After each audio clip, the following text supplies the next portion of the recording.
ओम पूर्णमदः पूर्णमिदं पूर्णात् पूर्णमुदच्यते पूर्णस्य पूर्णमादाय पूर्णमेवावशिष्यते। ओम शांति शांति शांति।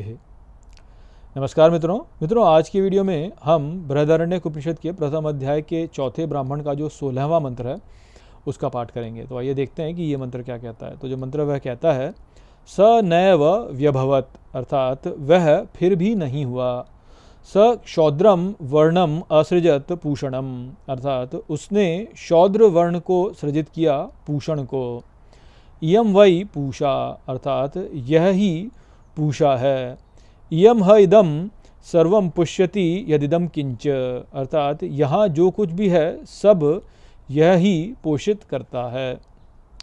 तो ये जो मंत्र है यहाँ पर अब जो शूद्र वर्ण है उसकी उत्पत्ति के विषय में बताया जा रहा है। तो बोला जा रहा है कि जब उसने क्षत्र का निर्माण किया तब वह न हो सका, फिर उसने विष का निर्माण किया किंतु तब भी वह न हो सका, तब भी वह सम न हो सका, तब भी सृष्टि जो है वह ऐसे बन न सकी।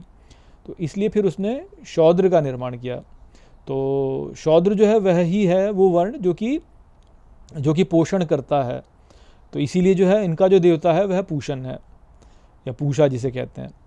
देखिए ये जो संसार है, हमने समझा था ना कि यदि उसमें केवल ब्रह्म हो तो कुछ नहीं हो सकता, केवल ब्रह्म और क्षत्र हो तो भी नहीं हो सकता, केवल ब्रह्म क्षत्र और विष हो तब भी वास्तव में संसार नहीं हो सकता। क्यों? क्योंकि जो परस्पर क्रिया होती है उस क्रिया को करने में जो उसको करने के लिए जो पोषण करने की भी आवश्यकता होती है, अन्यथा वह चल नहीं पाएगा। जैसे आपने कोई विषय बना दिया यदि, तो विषय जो है वह विषय स्वयं में ऐसे जो है उसका अस्तित्व नहीं रह सकता, उस विषय को पोषित करने की भी आवश्यकता होती है, अन्यथा वह नष्ट हो जाएगा। तो वो जो विषय को पोषित करना होता है वह ही वास्तव में शूद्र है। तो क्या हम इससे समझें? इससे हम ये समझ सकते हैं कि आधार वास्तव में शूद्र ही है। हम क्या सोचते हैं कि शूद्र जो है वह सबसे निकृष्ट है, ऐसा सोचा जाता है कि हाँ जो श्रेष्ठ है वह तो ब्रह्म और क्षत्रिय श्रेष्ठ हैं और जो वैश्य है वह ठीक है और शूद्र जो है वह निकृष्ट है। परंतु यदि आप देखें तो जो आधार है वह वास्तव में शूद्र ही है, वह वास्तव में शूद्र ही है, वही आधार है। आप मान लीजिए कोई राष्ट्र यदि चलाते हैं और राष्ट्र में यदि आप जो है जनता ना रखें तो क्या राष्ट्र होएगा? वो राष्ट्र हो ही नहीं सकता। बिना जनता के राष्ट्र कैसे होएगा? राष्ट्र तो तभी हो पाएगा जब जनता रहेगी। या कोई आपने व्यवसाय चला दिया, तो व्यवसाय यदि आप चलाते हैं तो व्यवसाय को चलाने के लिए आपको मजदूर तो चाहिए ना। मजदूर यदि नहीं है तो क्या हो जाएगा? क्या चल जाएगा? आपको चल ही नहीं सकता। घर बनाना है तो मजदूर चाहिए आपको, या आपको कोई भी वाणिज्य करना है तो वाणिज्य करने के लिए आपको ऐसे लोग चाहिए जो कि उसको करें। बैठे बैठे जो ऐसे तो हो नहीं जाएगा कि भाई आपने सोचा और हो जाए बस। यदि आप देवता हैं, यदि आप मृत्यु लोक में नहीं है तो हो सकता है कि हो जाए, परंतु यहाँ पे बात तो मृत्यु लोक की हो रही है। अब मृत्यु लोक में तो क्रिया तो करनी पड़ेगी, क्रिया करनी पड़ेगी, तो उसके लिए करने वाला भी चाहिए आपको। तो उसके लिए आपको फिर शूद्र भी चाहिए जो कि आधार बने, जो कि पोषित करे। यो कोई भी हमारा जो क्रिया होती है उस क्रिया को करने के लिए, उसको पोषित करने के लिए उसमें एक ऊर्जा डालनी पड़ती है ना, अन्यथा वो कैसे चलेगा? चल ही नहीं सकता। तो जो वो पोषित करने वाला है, जो कि किसी भी क्रिया को चलाने वाला है, अंततः जो चलाता है वह वास्तव में शूद्र ही है। तो इसीलिए जो है बोला कि वो उसका जो देवता है वो पूषा है, जो कि पोषित करता है। यदि पोषित नहीं किया जाए तो कुछ भी चल नहीं सकता। आपको यदि कोई भी व्यवसाय चलाना है तो व्यवसाय चलाने के लिए आपको मैन पावर चाहिए ना, आपको लोग चाहिए जो कि काम करें, जो कि क्रिया करें, उसमें क्रिया करेंगे तभी वह जो व्यापार है वह चल सकेगा। और वो चलाने के लिए शूद्र चाहिए। इसीलिए बोला जाता है कि धरती जो है वह शूद्र है। क्यों? क्योंकि यहाँ पे संपूर्ण विश्व में सब कुछ को पोषित करने वाली धरती ही तो है ना। पुरुष के लिए ही बोला गया कि धरती जो है वह उसके पैर हैं और वह ही शूद्र है वास्तव में। तो पोषित तो धरती ही करती है। अब आप अंतरिक्ष में चले जाइए, अंतरिक्ष में जाके क्या पोषित हो पाएंगे? आपको भोजन भी नहीं मिलेगा, कुछ भी नहीं मिलेगा वहाँ पे, आपको खाली वैसे ही पड़े रहेंगे। आपको वायु तक नहीं मिलेगी वहाँ पे, सांस लेने के लिए वायु तक नहीं मिलेगी आप यदि अंतरिक्ष में चले जाते हैं तो। और क्या बोला कि जो पुरुष था उसका जो सिर है वह तो वहीं है ना, नभ में ही तो है ना।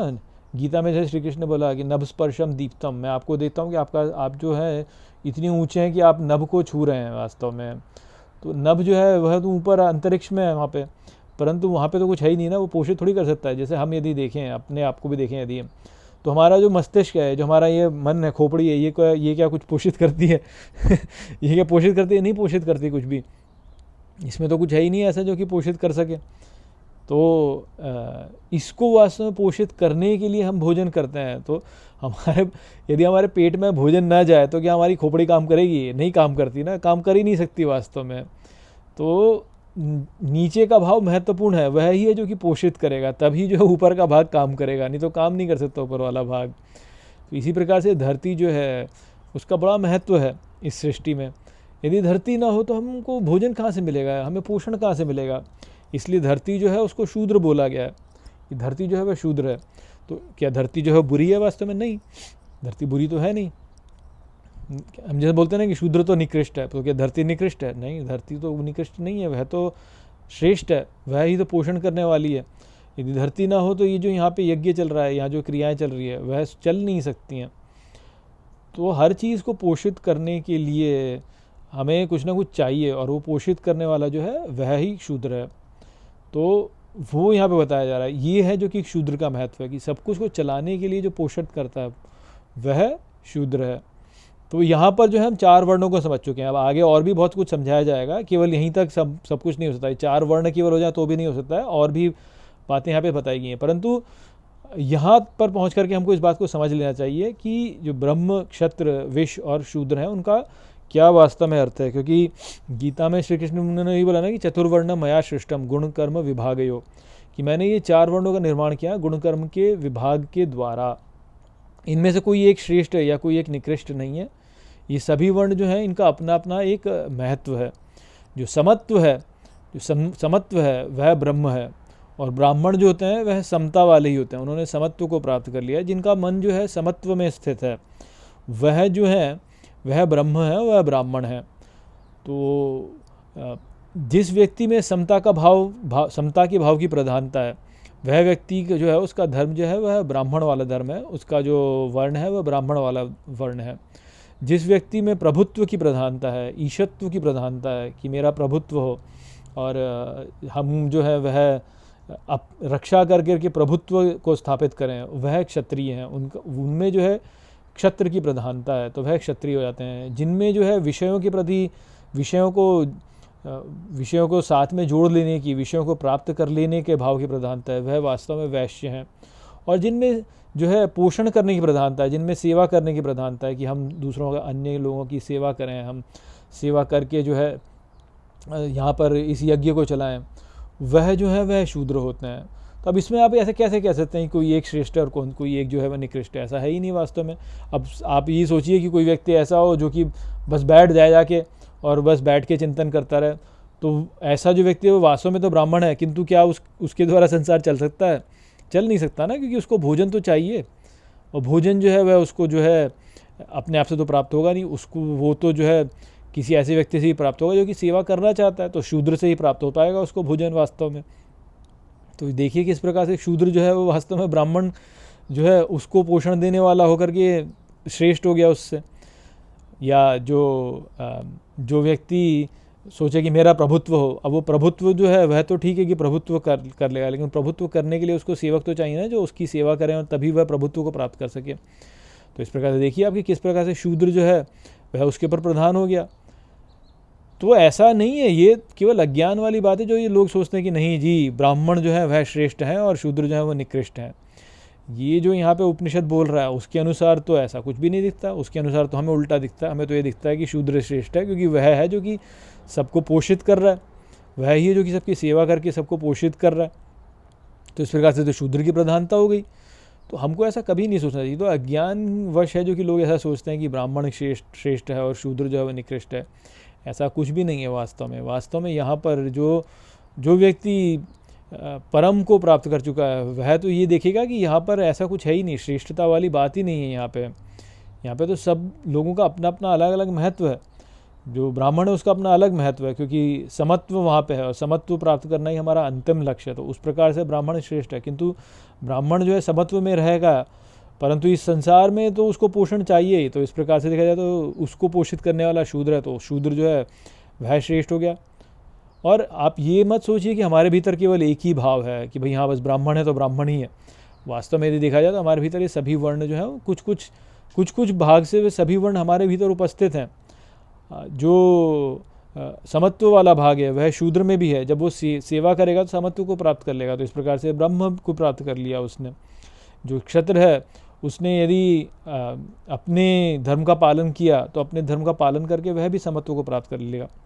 ये जो विचार है ये हम अगले मंत्र में अब समझेंगे कि किस प्रकार से जो है ये नहीं सोचना चाहिए हमको कि ये अपने आप में जो है कुछ है एक, कि ब्रह्म जो है अपने आप में श्रेष्ठता है या क्षत्र जो है अपने आप में श्रेष्ठ है। ऐसा नहीं है यहाँ पे। वास्तव में ये सभी जो रूप, ये सभी जो वर्ण हैं यहाँ पे, उनका अपना अपना एक महत्व है, उनका अपना अपना एक रुझान है, उनका अपना अपना एक धर्म है। और वह धर्म जो है उसके विषय में हमको अगले मंत्र में अब समझाया जाएगा। तो यहाँ पर आप अभी मैं उसको और श्रेष्ठ से रहते आपको समझाऊंगा, उसी विचार को यहाँ पे मैंने छू लिया है, किंतु इसको हम गहराई से जो है अगले मंत्र में समझेंगे। यहाँ पर आपको केवल यही समझना है कि ये चार वर्ण जो हैं उनको ऐसा मत सोचिए कि एक दूसरे से श्रेष्ठ है या एक का कोई प्रभुत्व दूसरे के ऊपर जो है वैसा है। संपूर्ण को चलाने के लिए जो है, खेल को चलाने के लिए इन चारों वर्णों की आवश्यकता होती है और इन चारों वर्णों के द्वारा हम वास्तव में सत्य की प्राप्ति कर सकते हैं। ऐसा नहीं किसी एक वर्ण से, ऐसा नहीं कि ब्रह्म जो है ब्राह्मण जो है केवल उसको ही सत्य की प्राप्ति है या केवल क्षत्रिय जो है वैश्य जो है उसको ही सत्य की प्राप्ति है, ऐसा नहीं है। ये जो है ये वर्णों के द्वारा हम सत्य को प्राप्त कर सकते हैं, जो कि अगले मंत्र में हम अब समझेंगे, अगले मंत्रों में हम समझेंगे, केवल अगले मंत्र में नहीं। तो वो संदेश था यहाँ पर इस मंत्र में। आशा करता हूँ कि मैंने इस मंत्र को आपको अच्छे से समझा दिया होगा। चलिए इसी के साथ इस वीडियो को यहीं पे समाप्त करते हैं। नमस्ते।